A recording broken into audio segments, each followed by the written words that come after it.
Hello class. आज हम start करेंगे साउंड का पार्ट 2। हमने लास्ट क्लासेस में जो चीज़ें पढ़ी थी वो उतनी अच्छे वे में मैंने रिप्रेजेंट नहीं करी थी। आई थिंक मेरा फर्स्ट टाइम था तो मैं थोड़ा सा फंबल भी कर रहा था बीच बीच में, but I will try my best in this lecture. और इस लेक्चर में एक और चीज़ है कि मैं आपको नोट्स भी प्रॉपर प्रोवाइड कराऊंगा। साथ ही साथ मैं ज़्यादा लेंदी लेक्चर पे फोकस नहीं करूँगा। मैं कोशिश करूँगा कि लेक्चर जल्दी से जल्दी फिनिश हो पाए। तो अभी का हमारा ये ध्यान होगा कि मैंने ऑलरेडी नोट्स बना रखे हैं, उन नोट्स के थ्रू ही हम चीज़ों को कवर करेंगे। और ये नोट्स अगर आप कमेंट सेक्शन में बोलोगे तो मैं ये प्रोवाइड कर दूंगा आपको। मैं अपने टेलीग्राम चैनल का लिंक भी भेज दूंगा, तो आप प्लीज़ वहाँ पे मेरे से ज्वाइन हो जाना, ठीक है। तो सबसे पहला जो आज हमें कवर करना है वो है वेवलेंथ। नाम में ही बहुत कुछ छुपा हुआ है, ठीक है। यानी कि वेव की लेंथ, यानी वेव का एक्चुअल जो डिस्टेंस होता है उसको हम मेज़र करेंगे, जिसको हम बोलते हैं वेवलेंथ। ओके, तो लिखा हुआ है it is a relation between two identical point. ये इसका मतलब क्या होता है भाई, ये भी आइए समझ लेते हैं। नीचे मैंने वेवलेंथ का डायग्राम भी बना रखा है तो वो ज़्यादा अच्छा होगा आपके लिए। जैसे मान लो ये कोई वेव है, इस वेव के आइडेंटिकल पॉइंट्स की बात करें तो जैसे मान लो इसे हम बोलते हैं जो अपर पार्ट होता है, ये अगर हमारा मीन पोजीशन है तो ये अपर पार्ट को हम लोग बोलते हैं क्रेस्ट, लोअर पार्ट को बोलते हैं ट्रो। अपर पार्ट को क्रेस्ट, लोअर पार्ट को ट्रो। ये तो आपको क्लियर होगा बिल्कुल। कोई भी आइडेंटिकल पॉइंट्स की अगर बात कर ले, जैसे मान लो ये यहाँ से वेव स्टार्ट हो रही है, ये पॉइंट ए अगर हम बोल लेते हैं, ठीक है। अगेन ये वेव कहाँ, किसी पॉइंट पे जो स्टार्ट हो रही है वो ये पॉइंट है बी। तो ए से बी की जो डिस्टेंस होगी, यानी यहाँ से लेके यहाँ तक की जो डिस्टेंस होगी, इस डिस्टेंस को हम बोलते हैं वेवलेंथ, जिसको हम लैम्डा से रिप्रेजेंट करते हैं। वेव लेंथ की कैरेक्टरिस्टिक पढ़ेंगे तो वहाँ पे मैं एक बार फिर आपको बता दूंगा कि वेवलेंथ को लैम्डा से रिप्रेजेंट करते हैं। और भी आइडेंटिकल पॉइंट्स है, जैसे मान लो ये पीक से लेके इस पीक की जो डिस्टेंस है वो भी हमारी वेवलेंथ है, क्योंकि ये दोनों पॉइंट्स जो हैं वो कैसे आइडेंटिकल है। इस पॉइंट से लेके इस पॉइंट तक की भी जो डिस्टेंस है वो भी हमारी वेवलेंथ है। और ये सभी की सभी आपस में इक्वल होंगी, ओके, क्योंकि सेम वेव को रिप्रेजेंट कर रही हैं। दूसरी बात ये है कि शॉर्टर वेवलेंथ और लॉन्गर वेवलेंथ क्या होता है। जैसे मान लो शॉर्टर वेवलेंथ और लॉन्गर वेवलेंथ अगर मैं बताऊं तो नाम से ही पता चल रहा है कि जब दो पीक के बीच की डिस्टेंस अगर ज़्यादा होगी, दो पीक के बीच की अगर डिस्टेंस हमें ज़्यादा देखने को मिलती है तो वो लॉन्गर वेवलेंथ। फॉर एग्जांपल अगर आप इसको मेज़र करोगे, ठीक है, मेरे पास ऐसा कुछ मेजरमेंट करने के लिए यहाँ पे मैं आपको दिखा नहीं सकता, तो ये देख के ही हम सेंस कर सकते हैं कि ये लॉन्गर डिस्टेंस है और ये जो डिस्टेंस है ये शॉर्टर डिस्टेंस है। तो लॉन्गर डिस्टेंस इम्प्लाइज कि लॉन्गर वेवलेंथ होगा, shorter distance implies shorter wavelength होगा। यहाँ पे ऐसा कोई हमें थ्योरी नहीं पढ़नी है। हाँ, फ्रीक्वेंसी, यहाँ पे एक और चीज़ है इन्वर्स रिलेशन, कि वेवलेंथ और फ्रीक्वेंसी का इन्वर्स रिलेशन होता है। वो कैसे होता है वो चीज़ें हम आगे पढ़ेंगे, या फिर मैं यहीं पे बताते चलता हूँ आपको, ठीक है। एक्चुअली होता क्या है, आप इसी को अगर ध्यान से देखो तो फ्रीक्वेंसी क्या होता है कि गिवन टाइम में, जैसे मान लो ये दो अलग अलग वेव है, अगर मैं इस पर्टिकुलर पॉइंट की बोल रहा हूँ तो मान लो इस पर्टिकुलर पॉइंट पे जो टाइम है वो आपका 1 सेकेंड है। 1 सेकेंड पे जब हमने वेव की काउंटिंग करी है तो इस वेव ने अपनी कितने साइकिल्स कंप्लीट किए, अगर मैं वो काउंट करूँ तो आप देखो यहाँ से इसने स्टार्ट करा है, ठीक है, और इसकी एक साइकिल इस पॉइंट पे कंप्लीट हुई है, ठीक है। इसकी एक साइकिल इस पॉइंट पे कंप्लीट हुई है। नेक्स्ट साइकिल जो है वो यहाँ से स्टार्ट करा है, इस पॉइंट पे कंप्लीट हुआ है। फिर नेक्स्ट साइकिल जो है वो मान लो ऑलमोस्ट फिनिश हुआ है इस वाले पॉइंट पे। तो टोटल इसने गिवन टाइम में अगर मैं टाइम की बात कर लूँ 1 सेकेंड, तो इसने 1 सेकेंड में टोटल 3 साइकिल्स कंप्लीट की हैं।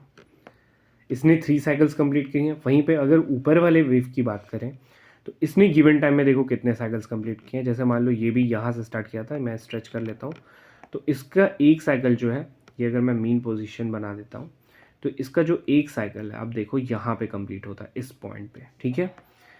और इसका जो नेक्स्ट साइकिल है वो यहाँ से स्टार्ट होता है, यहाँ पे फिनिश होता है। 2 साइकिल हो चुके हैं। फिर अगला जो साइकिल है ये 3 साइकिल, 4 साइकिल, 5 साइकिल, 6 साइकिल। अगर मैं 6 साइकिल बोलूँ तो इसका एग्जैक्ट डबल है। सेम टाइम के लिए दोनों वेव्स ने अपने अलग अलग साइकिल्स कंप्लीट किए हैं। तो आप ये देखोगे कि इस पर्टिकुलर पॉइंट पे इसकी फ्रीक्वेंसी, अब आपको बिल्कुल नहीं समझ में आएगा कि फ्रीक्वेंसी क्या होती है, क्योंकि फ्रीक्वेंसी हमारी आगे के लेक्चर में इंक्लूडेड है। तो अगर मैं अभी बताता चलूँ तो ऐसा समझो कि गिवन टाइम में कोई भी वेव कितने कंप्लीट साइकिल करती है उसी को हम बोलते हैं उसकी फ्रीक्वेंसी।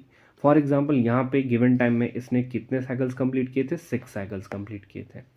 नीचे इसने कितने साइकिल्स कंप्लीट किए, 3 साइकिल्स कंप्लीट किए। तो 6 साइकिल्स अगर ये गिवन टाइम में कंप्लीट कर रही है इन कंपेयर टू 3, तो यानी यहाँ पे फ्रीक्वेंसी ज़्यादा है, इस पर्टिकुलर पॉइंट पे फ्रीक्वेंसी कम है। तो जब फ्रीक्वेंसी आपकी कम है, आप ये नोटिस करो, जब आपकी फ्रीक्वेंसी कम है तो उस केस में आप देख रहे हो, जब फ्रीक्वेंसी, जैसे यहाँ पे मैंने बोला फ्रीक्वेंसी यहाँ पे कम है, तो जब फ्रीक्वेंसी कम है तो आप देख रहे हो वेवलेंथ लॉन्गर है। यहाँ पे फ्रीक्वेंसी ज़्यादा है तो यहाँ पे वेवलेंथ शॉर्टर है। फ्रीक्वेंसी इस पर्टिकुलर पॉइंट पे मैक्सिमम है तो वेवलेंथ शॉर्टर है। इस पर्टिकुलर पॉइंट पे फ्रीक्वेंसी मिनिमम है तो वेवलेंथ लॉन्गर है। यानी कि ये हम समझे कि फ्रीक्वेंसी जो होती है, frequency is inversely proportional to wavelength. Wavelength को हम लोग लैम्डा से रिप्रेजेंट करते हैं, यानी इनके बीच में इन्वर्स रिलेशन होता है। एक क्वांटिटी बढ़ेगी तो दूसरी घटेगी, ठीक है। और इसको हम एक डायरेक्ट फॉर्मूला से निकाल सकते हैं, wavelength is equals to speed of sound, this is V for speed of sound upon frequency. ये फॉर्मूला आप लोग लर्न कर लेना, ओके। एग्जाम में क्वेश्चंस भी बनेंगे इससे।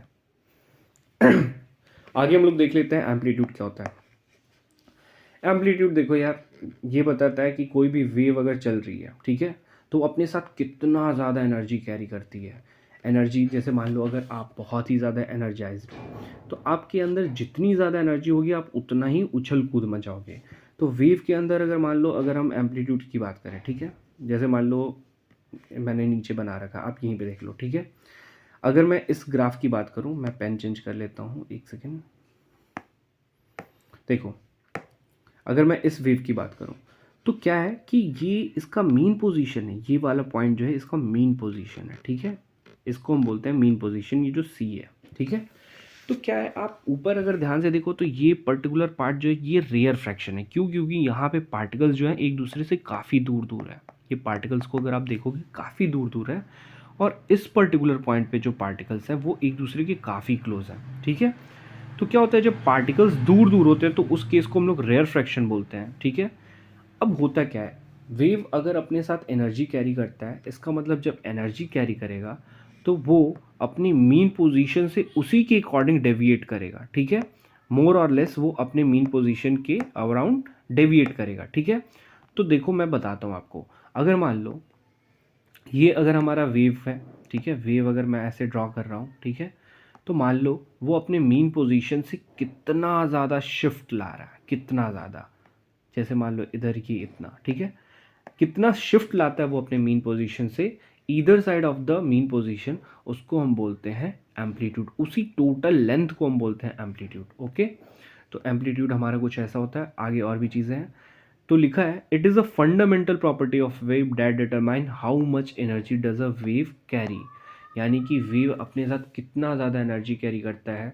अब उस चीज़ को मेज़र कैसे करेंगे कितना ज़्यादा एनर्जी कैरी करता है, क्योंकि जितनी ज़्यादा एनर्जी उतनी ज़्यादा उसके मीन पोजीशन से शिफ्ट आपको देखने को मिलेगी। इन सिंपल वर्ड्स बोले, it determine the size of wave. वही मैं बोल रहा था, जितनी ज़्यादा एनर्जी उतना ज़्यादा शिफ्ट, उतनी ही ज़्यादा साइज, ज़्यादा एम्पलीट्यूड, ठीक है। और अगर मान लो इसको, इसका एक सब्स्टिट्यूट बनाओ तो ये मान लो ये आपका लोअर एम्पलीट्यूड है। क्यों? क्योंकि मीन पोजीशन से इसका जो डिस्प्लेसमेंट है बहुत ही ज़्यादा कम है। एम्पलीट्यूड के बारे में अगर देखें तो लिखा है the amplitude of a wave is the maximum displacement. Amplitude of a wave is the maximum displacement of particle from mean position on either side of wave. यानी कि ये आपका मीन पोजीशन है, तो मैक्सिमम वो कितना डिस्प्लेस होता है वेव के दोनों साइड। जैसे मान लो यहाँ पे ये मीन पोजीशन से इस पर्टिकुलर पॉइंट तक डिस्प्लेस हुआ है, नीचे की बात करें तो इस पर्टिकुलर पॉइंट तक डिस्प्लेस हुआ है, तो ये मीन पोजीशन से कितना ज़्यादा डिस्प्लेस्ड होता है उसी को हम बोलते हैं एम्पलीट्यूड। एम्पलीट्यूड के बारे में और भी चीज़ें हैं, जैसे एम्पलीट्यूड को हम लोग रिप्रेजेंट करते हैं ए से। एम्पलीट्यूड को हम लोग रिप्रेजेंट करते हैं ए से, okay. It is represented by symbol A. SI unit क्या होती है, जैसे एम्पलीट्यूड में भी हम लोग ये रिप्रेजेंट करते हैं कि मैक्सिमम डिस्प्लेसमेंट कैसा होता है। और आप अगर मोशन चैप्टर पढ़े होगे तो आपको ये पता होगा कि डिस्प्लेसमेंट, डिस्टेंस ट्रेवल्ड, ये दो चीज़ें आपने पढ़ी थी। तो डिस्प्लेसमेंट को भी हम लोग मीटर में मेजर करते हैं, तो एम्पलीट्यूड को भी मीटर में हम मेज़र करेंगे। और दूसरी बात, एम्पलीट्यूड को हम लोग कभी कभी डेंसिटी या प्रेशर की यूनिट में भी मेज़र करते हैं। ये कैसे, ये मैं आपको बताता हूँ। इस इस डायग्राम के थ्रू। अगर आप इस डायग्राम को ध्यान से देखो तो ये जो पर्टिकुलर पॉइंट है, मैं एक बारी पेन चेंज कर लेता हूँ, बेटर होगा, ठीक है। ये जो पर्टिकुलर पॉइंट है, ये पर्टिकुलर पॉइंट, आप यहाँ पे देखो कि पार्टिकल एक दूसरे से काफ़ी दूर दूर है। ध्यान से देखो, ये पार्टिकल एक दूसरे से काफ़ी दूर दूर है। दूर दूर जब पार्टिकल होते हैं यानी number of available particle in a given volume यहाँ पे लेस होगा। जब number of available particle in a given volume कम होता है तो इसका मतलब उस केस में डेंसिटी जो होती है वो कम होती है। तो कम डेंसिटी यहाँ पे क्या रिप्रेजेंट कर रही है? कम डेंसिटी ये रिप्रेजेंट कर रही है कि पार्टिकल पार्टिकल जो है वो रेयर फ्रैक्शन शो कर रहा है। पार्टिकल जो है, कम डेंसिटी का मतलब पार्टिकल जो है वो रेयर फ्रैक्शन शो कर रहा है। या फिर ऐसा हम देखें कि कम density implies low density implies what? Low density implies low pressure zone, ठीक है। And it is how we can measure amplitude in terms of density and pressure. एक बार मैं फिर से क्लियर कर देता हूँ। देखो, यहाँ पे पार्टिकल एक दूसरे से काफ़ी दूर दूर है। काफ़ी दूर होने का मतलब एक गिवन वॉल्यूम में, मान लो फिक्स वॉल्यूम में यहाँ पे जो number of availability of particle है इस पर्टिकुलर पॉइंट पे बहुत ही कम है। वहीं पे ये जो आपका कंप्रेशन वाला पार्ट दिख रहा है, तो कंप्रेशन वाले पार्ट्स में जो पार्टिकल की अवेलेबिलिटी यानी इस पर्टिकुलर पॉइंट पे यहाँ पे पार्टिकल्स की अवेलेबिलिटी गिवन वॉल्यूम में in compare to this part ज़्यादा है, जिसकी वजह से आप ये देखोगे कि यहाँ पे आपका एम्पलीट्यूड हम मेज़र कर सकते हैं, ठीक है, डेंसिटी के टर्म्स में। यानी यहाँ पे रेयर फ्रैक्शन होगा which is below the mean position, यहाँ पे आपका कंप्रेशन होगा which is above the mean position.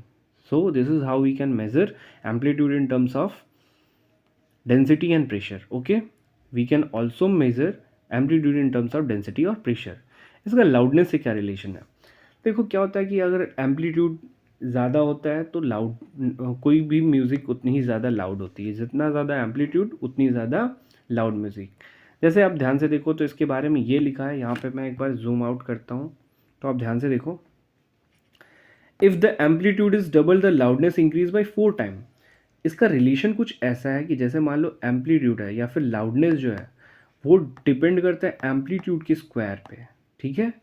इसका मतलब ये हुआ कि अगर एम्पलीट्यूड की वैल्यू अगर हम 2 रखते हैं, ठीक है, तो लाउडनेस हमारा डायरेक्टली कितना आएगा? 4 आएगा।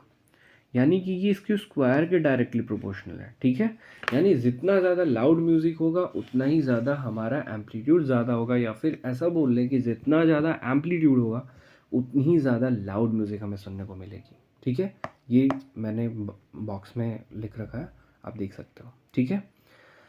ओके, यहाँ पे एक और पॉइंट है, there is a direct relationship between loudness and amplitude. यानी लाउडनेस जो है वो एम्पलीट्यूड से जैसे डायरेक्ट रिलेशंस रखता है, वैसे ही पिच और फ्रीक्वेंसी की डायरेक्ट रिलेशन है इन दोनों का। यानी कि एम्पलीट्यूड का फ्रीक्वेंसी का कोई डायरेक्ट रिलेशन नहीं होता है, एम्पलीट्यूड का पिच के साथ कोई डायरेक्ट रिलेशन नहीं होता है, एम्पलीट्यूड का लाउडनेस के साथ रिलेशन होता है, और एम्पलीट्यूड का फ्रीक्वेंसी का पिच के साथ डायरेक्ट रिलेशन होता है। इनके आपस में कोई रिलेशंस नहीं होता है, ठीक है। यहाँ पे जिस टर्म को मैं बार बार यूज़ कर रहा था उसके बारे में भी देख लेते हैं, फ्रीक्वेंसी। तो मैंने पीछे ही बता दिया था कि गिवन टाइम है। यहाँ पे आप देख सकते हो सेम टाइम है। यहाँ पे टाइम मान लो t इक्वल टू 1 सेकेंड की अगर हम बात कर रहे हो, यहाँ पे t इक्वल टू 1 सेकेंड की बात कर लें, यहाँ पे भी t इक्वल टू 1 सेकेंड की बात कर लें, तो देखो ये पॉइंट पे, इस पॉइंट पे, ठीक है, यहाँ से वेव हमारा स्टार्ट हुआ है और यहाँ पे एक कंप्लीट साइकिल हमारी पूरी हुई। ये देखो, ये कंप्लीट साइकिल है, ठीक है। फिर अगेन यहाँ से वेव स्टार्ट होता है, अगेन यहाँ पे एक कंप्लीट साइकिल देखने को मिलती है। तो गिवन टाइम में यानी 1 सेकेंड की अगर बात करें तो यहाँ पे हमें 2 कंप्लीट साइकिल देखने को मिलती हैं।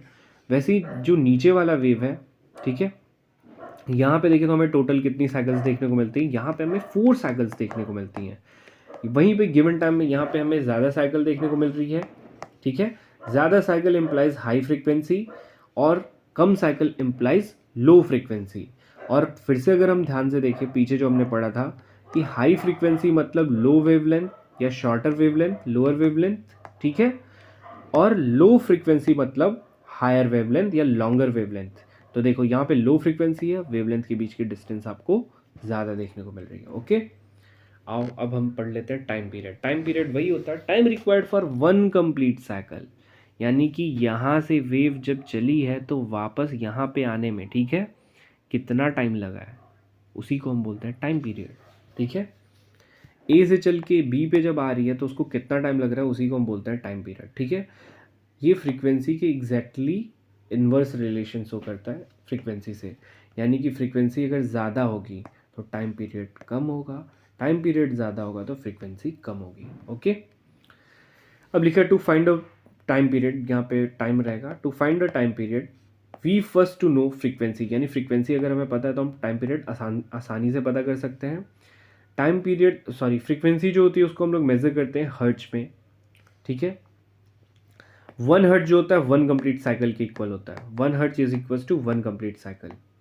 Frequency tell us how many waves happen in 1 second, यानी फ्रीक्वेंसी ये बताती है कि कितने वेव्स या कितनी कंप्लीट साइकिल गिवन टाइम में या 1 सेकेंड में पूरी हो रही हैं, उसी को हम बोलते हैं फ्रीक्वेंसी।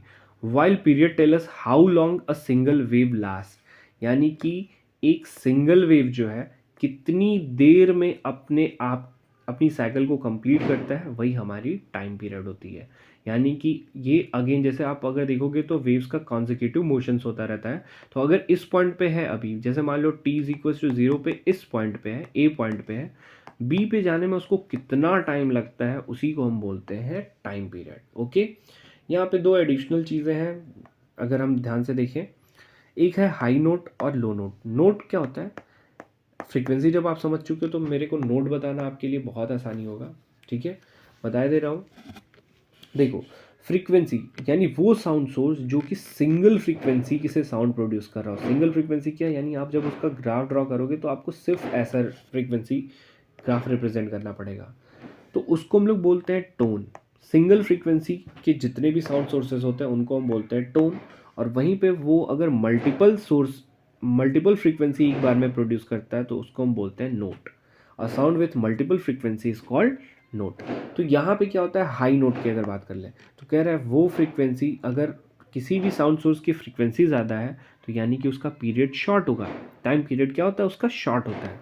अभी हमने देखा कि इनका इन्वर्स रिलेशन होता है, तो यानी हाई फ्रीक्वेंसी मतलब शॉर्ट पीरियड।